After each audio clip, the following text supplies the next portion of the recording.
You're watching ChillyBoy Productions. I'm Larry ChillyBoy Chilson, and today I will be discussing the most overrated or overhyped films of 2021. So, as a member of the Movie Nerds Club, we as a group are actually going to be going over our most underrated or underpraised films of 2021. And I thought, well, I have just as many, if not more, films I didn't get. I didn't understand what the hype was. I don't know why they're so praised. Decided it was worthwhile to go ahead and make a separate video as a companion piece to the Movie Nerds Club this month. So, thus, here we are with my picks for the most overhyped films of 2021. Now, before we jump into this ranking, make sure to hit that subscribe button down below so that you can chill with me on each and every one of my latest videos. My criteria for both this list and the other list of underrated films basically came down to Rotten Tomato scores. If the scores are really high and I just didn't like it, they'll be appearing here on the list. Before I get into my official 5 picks, a couple of honorable mentions. Being the Ricardos didn't make my official 5 because it only sits at a 69%. However, it's been getting a lot of awards buzz, nominations, really in the thick of this type of discussion. And it's just not very good across the board. I don't understand any sort of award hype for the film, but there were other films with bigger percentage discrepancies that I decided to highlight. Stillwater sits at a 74%, and honestly, it was such a slog to get through, particularly that second half. It was really the tale of two films, one that was interesting and intriguing, and the second one that was a lot less so. And finally, In the Earth sits at a 79%. I thought it was overbearing, overwrought, and really a chore to get through. Usually, I'm on board with atmospheric, weird horror. Hey, and particularly, I loved Annihilation, which seemed to be somewhat of an inspiration for this film here. But wow, In the Earth just completely missed the mark for me. Kicking off my countdown at number 5, I have The Card Counter, which has a baffling 86% on Rotten Tomatoes. Look, I am an Oscar Isaac shill. I love him. I adore him. But whoa, was this film a slog? Oh my goodness. 90% of this film is just an uninteresting mess. Honestly, we're following Ty Sheridan, who has about as much charisma as a wet plank in the film, and Oscar Isaac, who is great, with little spurts of energy from Tiffany Haddish. They just like roam around the country playing poker. Don't get any good insight into poker. There's not any like exciting poker moments because it's not really a poker film.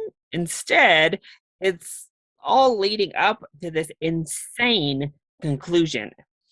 Much like I said earlier with Stillwater, The Card Counter is a film of two different stories, two very different films merged together in an insane way that honestly just didn't work for me. Either one of these halves would have been a really great film on their own, but when you combine them together, it made for an uneven viewing experience that just dragged on and on.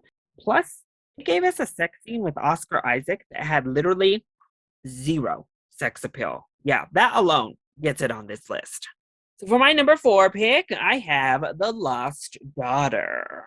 This has a 96% on Rotten Tomatoes currently. It's getting a ton of awards buzz. It's really one of those indie darlings that everyone just seems to adore. I didn't hate this film, certainly, and I think there's some merit, particularly to the parenting side of the film. However, the current day setting where Olivia Colman is out, vacationing, oh gosh, it was just so grating. She is a character I found to be a legitimate Karen. This should have been called The Lost Karen, because what are we doing talking about the lost daughter? That almost plays no part in the film itself. And when it does, it helps to solidify the film's point of view of Olivia Colman's character. She's really painted out to be like more of a tragic but misunderstood person. They really spin it for her to be more sympathetic than I think she really is. I thought she was a terrible person. And if they had just let her be a terrible person who was just like, I hated being a mom, screw these kids, I was trapped, and that was it, I would be okay. Instead, it's like, oh, look at the poor British woman. Oh, the nasty American Italians are coming for her. No, they should come for her. She was acting like a Karen and deserved what she got. She deserved the treatment they gave to her. I'm sorry. Number three, I have West Side Story. This musical adaptation currently sits at a 92% on Rotten Tomatoes. It is an awards frontrunner. Everyone is gushing about it, left, right, and center. I just don't get it, y'all. There's a lot that I don't like about West Side Story. Yes, right off the bat. Yes, right off the bat, we'll talk about the stereotypical depiction of Puerto Ricans, right down to those absolutely terrible Puerto Rican accents. They were pretty much offensive, to be honest. Here's an idea: cast people who have a natural accent, cast actual Puerto Rican actors, and we wouldn't really have this problem, but here we are. And yes, they improve on many things. One, we don't have brown face. We didn't just like make people up to look like Puerto Ricans. We actually have Latino people here. Two, we cast actual singers. Yes, Maria actually is singing her own stuff this time around.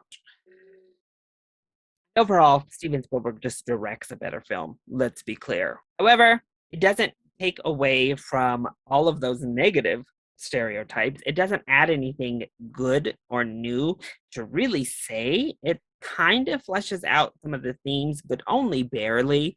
And it's just an old school standard musical. The musical numbers are fine. The music itself is okay. The at its best, it's just a pointless, unnecessary, unneeded, outdated film. At its worst, it makes Maria look absolutely terrible. Like, even worse than it did in 1961. She comes out of this film just looking a damn fool. We need another Romeo and Juliet story. Like, it's old, it's over, it's tired, it's played out. No, it's Romeo and Juliet. I don't care. I don't want it anymore. I'm sick of it. Let's move on to pushing the. I much prefer the other musicals this year that pushed musical genre forward, that gave us something interesting, something new, actual representation that celebrated culture, not these weird tones of nationalism. Not for me. Begin at number two, I have Red Rocket, which maintains an 86% on Rotten Tomatoes. And I just could not vibe with a film that had a damn near 50-year-old man sitting here grooming and manipulating, having sex with a 17-year-old girl who is still in high school. Now, if that had a good message behind it, if it had a good commentary behind what was being done, maybe I could have gotten more on board with it. However, yeah, there are kind of consequences for the guy, but in honesty, his consequences are made to be fun. They're made for a laugh. It's all a joke. Yeah, his life's a joke. But the filmmakers make the whole film kind of a joke, make him a little bit too sympathetic in what he's doing. Yeah, he's a loser, but he's still kind of a fun loser. A loser we're having good time with. No, no, no, no.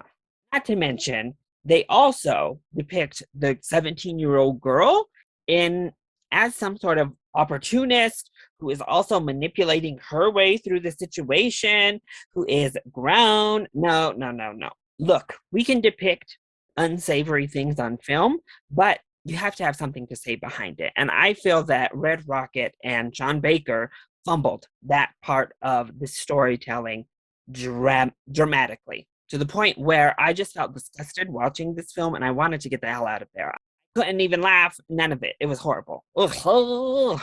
And coming in at number one, my most overhyped film of 2021 is Licorice Pizza, which currently sits at 92% on Rotten Tomatoes. So this beats out a film like Red Rocket because, well, it's gotten a lot more hype. It's actually in the awards discussion. It's actually being pushed for things like Best Picture and Best Actress. And PTA is just getting lauded with praise. This film didn't have Paul Thomas Anderson as the director written right there on the poster. I honestly don't think it would be getting nearly this praise if it was the exact same film with a different director's name. I think we'd be getting a slightly different story at the least, because honestly, it looks pretty. I'm not a fan of super backlighting to where the person is a shadow, but the screenplay is a mess. It's all over the place. It's supposed to be this slice of life type of nostalgia from the 70s piece, and it certainly does the nostalgia from the 70s, both for the positive and the negative. We just go all over the place with the script. We have all of these little hijinks that they're bopping around on for no reason. A 15-year-old opens about 50 million businesses over the course of a summer. Okay. And we have to shove in these really offset, random, and unnecessary plot points, shoehorn unneeded cameos into the film. The screenplay is a mess, honestly. Then we get to these racist jokes, which are 100% unnecessary, unneeded. They don't add anything to the film. They don't give you good commentary. They don't give you any kind of laugh. And if you do laugh at them, well, then we need to evaluate you. Just saying. Of course, once again, just like my number 2, you've heard it. I've said it in my worst video. I have railed about it on Twitter. The age gap is a big problem. I'm sorry, but it is. This film is set up for you to root for this romance between a 15-year-old and a 25-year-old who is more than likely 28, according to the director. Frame it as this kind of dysfunctional, both of these people growing up type of romances, and they conclude the film making sure you understand fully how they feel and the fact that we are no longer in a platonic relationship. That is not acceptable. I'm sorry. Under no circumstance should the film have framed this as something to root for, as something to strive for.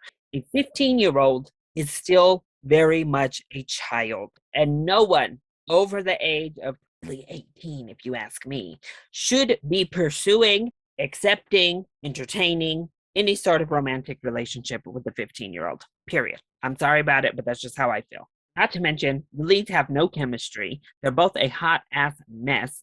People are saying he was more mature while she was more immature. What mature? He was like jacking off a freaking gas pump near the end of the film. This is near the end of his development. Neither one of these people really develop at all. Neither one of our main characters. We just spend time with two people who stay stagnant in their hot mess ways and run off into the sunset towards their inappropriate relationship abound.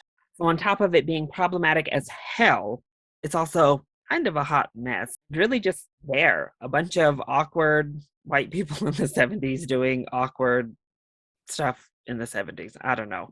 But it takes place in Hollywood. It's about actors trying to make it in the biz. It's nostalgia. It's PTA. So we have to bow, right? We have to love it.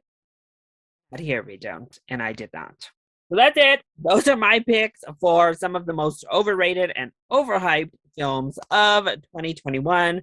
I'm sure you all will not agree with me. I've already got a nice backlash, particularly off of Licorice Pizza. So leave your comments and thoughts in that comment section down below, or you can hit me up on Twitter. But more importantly, I want to hear which films you think were a bit overhyped in 2021.